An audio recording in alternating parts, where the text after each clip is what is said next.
Welcome. उन्वान सच बोलने का इनाम।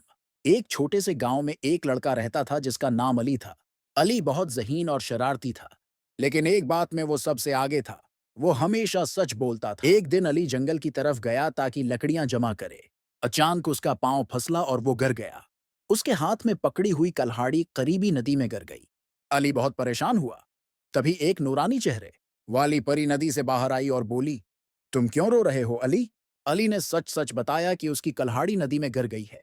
परी ने नदी में हाथ डाला और एक सोने की कल्हाड़ी निकालकर पूछा, क्या ये तुम्हारी कल्हाड़ी है? अली ने कहा, नहीं, ये मेरी कुल्हाड़ी नहीं है। मेरी कुल्हाड़ी लकड़ी की थी। परी ने फिर चांदी की कल्हाड़ी निकाली। अली ने फिर इनकार कर दिया। आखिरकार परी ने लकड़ी की कल्हाड़ी निकाली। अली खुश हो गया और कहा, हाँ, ये मेरी है। तुम एक ईमानदार लड़के हो, इसलिए मैं तुम्हें तीनों कल्हाड़ियां तोहफे में देती हूँ। अली बहुत खुश हुआ, शुक्रिया अदा किया और खुशी खुशी घर चला गया। इखलाकी सबक: हमेशा सच बोलना चाहिए, क्योंकि सच्चाई का फल हमेशा मीठा होता है।